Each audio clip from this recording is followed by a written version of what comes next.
माता की। मेरे प्यारे देशवासियों, मेरे परिवारजन, आज वो शुभ घड़ी है जब हम देश के लिए मर मिटने वाले, देश की आजादी के लिए अपना जीवन समर्पित करने वाले, आजीवन संघर्ष करने वाले,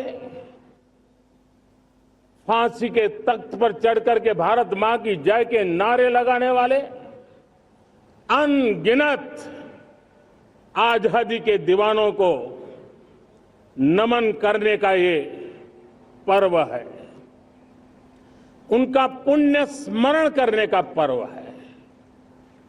आजादी के दीवानों ने आज हमें आजादी के इस पर्व में स्वतंत्रता की सांस लेने के लिए सौभाग्य दिया है। यह देश उनका ऋणी है। ऐसे हर महापुरुष के प्रति हम अपना श्रद्धा भाव व्यक्त करते हैं।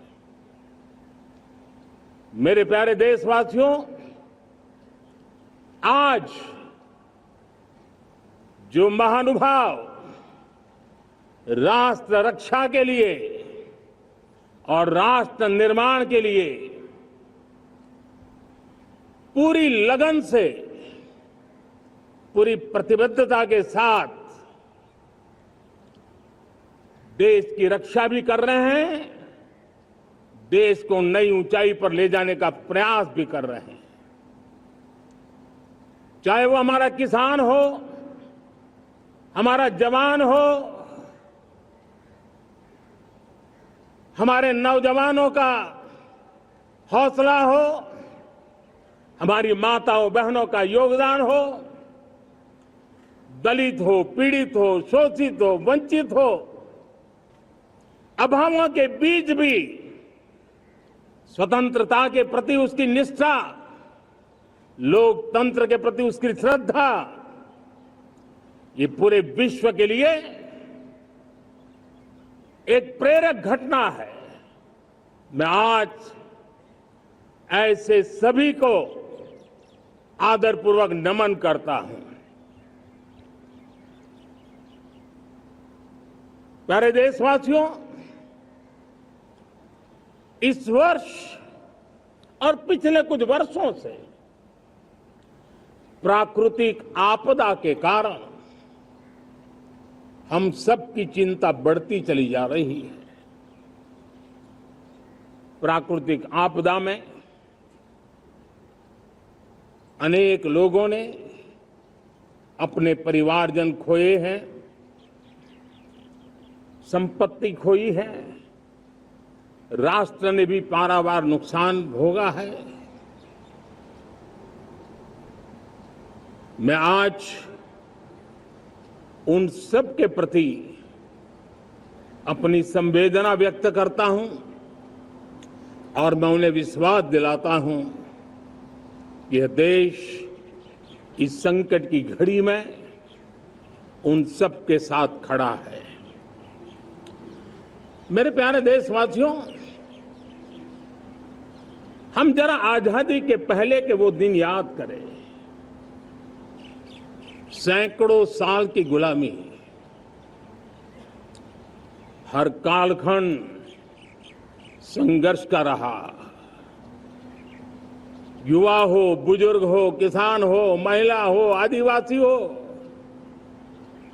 उन्होंने गुलामी के खिलाफ जंग लड़ते रहे,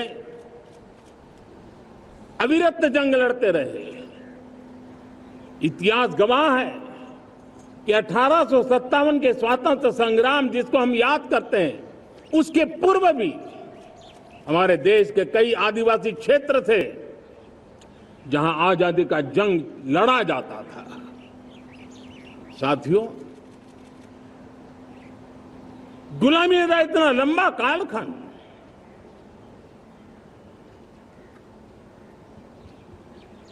जुल्मी शासक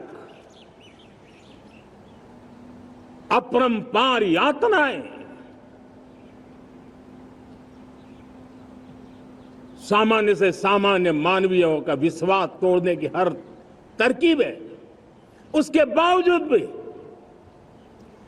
उस समय की जनसंख्या के हिसाब से करीब 40 करोड़ देशवासी आजादी के पूर्व 40 करोड़ देशवासियों ने वो जज्बा दिखाया, वो सामर्थ्य दिखाया, वो एक सपना लेकर के चले, एक संकल्प लेकर के चलते रहे, जूझते रहे। एक ही स्वर था, वंदे मातरम।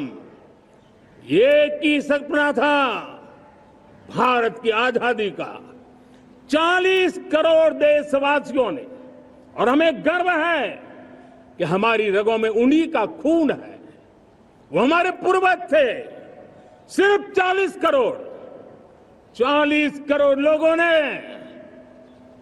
दुनिया की महासत्ता को उखाड़ करके फेंक दिया था, गुलामी की जंजीरों को तोड़ दिया था।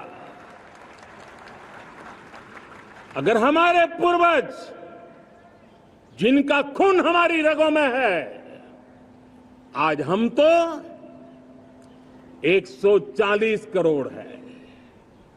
अगर 40 करोड़ गुलामी की बेड़ियों को तोड़ सकते हैं, अगर 40 करोड़ आजादी के सपने को पूर्ण कर सकते हैं, आजादी लेकर के रह सकते हैं, तो 140 करोड़ देश के मेरे नागरिक, 140 करोड़ मेरे परिवारजन अगर संकल्प लेकर के चल पड़ते हैं, एक दिशा निर्धारित करके चल पड़ते हैं, कदम से कदम मिलाकर, कंधे से कंधा मिलाकर अगर चल पड़ते हैं, तो चुनौतियां कितनी भी क्यों ना हो, अभाव की मात्रा कितनी ही तीव्र क्यों ना हो, संसाधनों के लिए जूझने की नौबत हो, तो भी हर चुनौती को पार करते हुए हम समृद्ध भारत बना सकते हैं। हम 2047 विकसित भारत का लक्ष्य प्राप्त कर सकते हैं। अगर 40 करोड़ देशवासी अपने पुरुषार्थ से, अपने समर्पण से, अपने त्याग से, अपने बलिदान से आजादी दे सकते हैं, आजाद भारत बना सकते हैं, तो 140 करोड़ देशवासी उसी भाव से समृद्ध भारत भी बना सकते हैं। साथियों, वो एक समय था जब लोग देश के लिए मरने के लिए प्रतिबद्ध थे और आजादी मिली थी। आज ये समय है देश के लिए जीने की प्रतिबद्धता का। अगर देश के लिए मरने की प्रतिबद्धता आजादी दिला सकती है, तो देश के लिए जीने की प्रतिबद्धता समृद्ध भारत भी बना सकती है।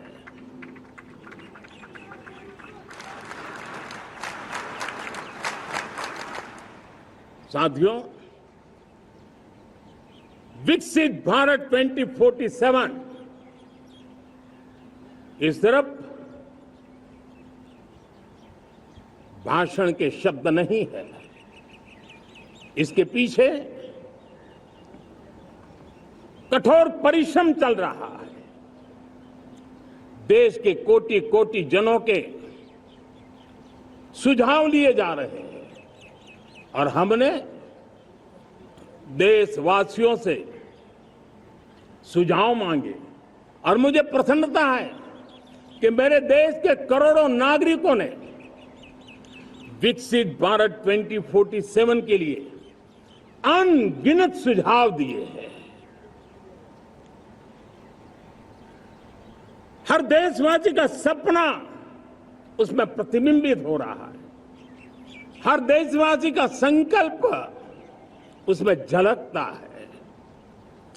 युवा हो, बुजुर्ग हो, गांव के लोग हो, शहर के लोग हो, किसान हो, कामदार हो, दलित हो, आदिवासी हो, पहाड़ों में रहने वाले लोग हो, जंगल में रहने वाले लोग हो, शहरों में रहने वाले लोग हैं, हर किसी ने 2047 में जब देश आजादी का 100 साल मनाएगा तब तक विकसित भारत के लिए अनमोल सुझाव दिए हैं।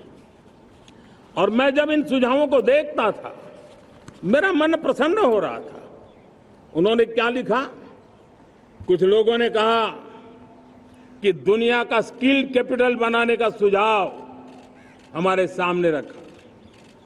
2047 विकसित भारत के लिए कुछ लोगों ने भारत को मैन्युफैक्चरिंग का ग्लोबल हब बनाने का सुझाव दिया।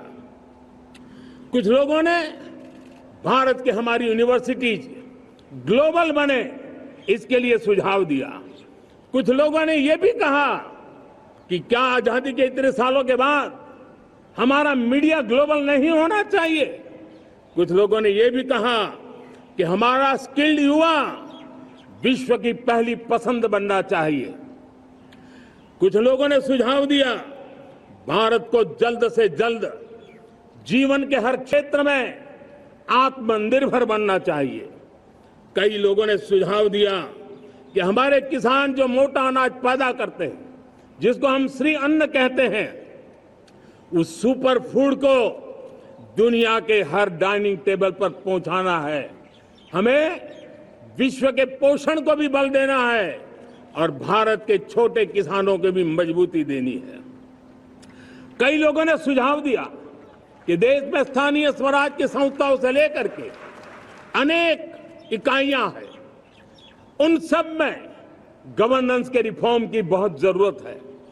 कई लोगों ने लिखा कि न्याय के अंदर जो विलंब हो रहा है उसके प्रति चिंता जाहिर की और ये भी कहा कि हमारे देश में न्याय व्यवस्था में रिफॉर्म की बहुत बड़ी जरूरत है। कई लोगों ने लिखा कि कई ग्रीनफील्ड सिटीज बनाने की अब समय की मांग है। किसी ने बढ़ती हुई प्राकृतिक आपदाओं के बीच शासन प्रशासन में कैपेसिटी बिल्डिंग के लिए एक अभियान चलाने का सुझाव दिया।